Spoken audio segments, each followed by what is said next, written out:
All right, so this is our last skill with complex numbers that I need to teach you guys, and it's how you deal with different exponents of I other than just I squared, which we already know. And this is actually something that I give to my classes when I teach this like in person. I give this to my classes and I make them kind of try to figure it out for themselves. And somebody in the room usually gets there, a couple kids do. So I encourage you, I really do, see if you can take all you need to know. My hint on this problem is that you have to know that I squared is -1. If you know this, you can answer all the rest of these questions.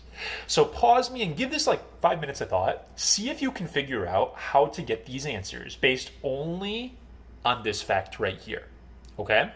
My other hint, I guess, is that all 4 of these problems have different answers. So pause this and give it some thoughts, but I'm going to go ahead and spoil it and talk about the answers right now. The idea with these problems here, when you have a bigger exponent, is you want to break them up into pieces that are I squared, because we actually understand I squared. We don't know what these other ones are. So if I see I to the 8th power, for example, I can think about that like I squared written out 4 different times, because that would be I to the 8th if you actually multiplied this up. Well, you have to remember that each I squared is really -1. So I am really multiplying -1 out 4 times. And if you actually do that, negative times negative times negative times negative is a +1 for my answer. So you think about how many I squareds that is, and you turn those into -1s to get your solution. Okay? If you didn't get that, see if you can pause now that you've seen this one and see if you can figure out what to do on the next one. It's a similar sort of process here. If you did get it, you can again, same thing, try this one out if you haven't already. With I to the 30th, it's the same idea. I want to break it up into I squareds, but this is kind of a lot of them to write out, so I don't want to write that out all those times. There are actually going to be 15 of those. Okay, 30 divided by 2, you break it up, there's going to be 15 I squareds. Another way to write that when the exponents get bigger, because it's like, who wants to make a big list like this? I'm just going to say I squared 15 times. This means the same thing as this list right here. Well, think about this. If I multiply -1 up 15 times, what am I going to get? Well, I have an odd amount of negatives. That means my answer is going to be a -1. If you multiply an even amount of negatives, they'll cancel, you get a positive. An odd amount is going to get you a negative. Okay, so these problems have 2 different answers right here.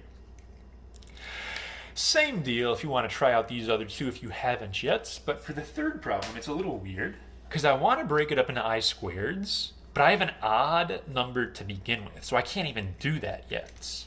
So what would end up happening is I would do I squared, I squared, I squared. I would do that 8 times, but then after I listed that out, there would be 1 extra I that is not a squared.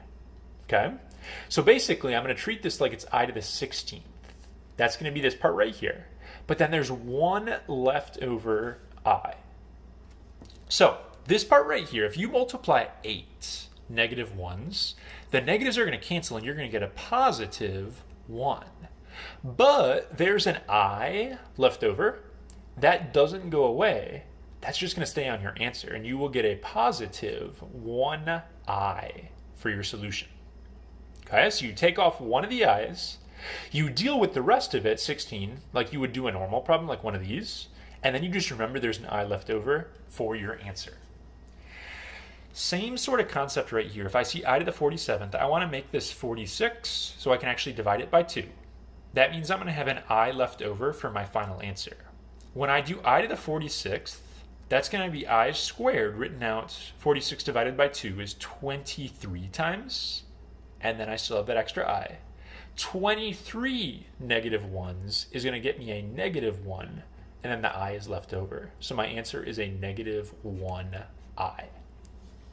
It turns out that if you raise I to a whole number power, these are the only 4 answers you can get. 1 -1, 1i, negative 1i. They're the only 4 possibilities.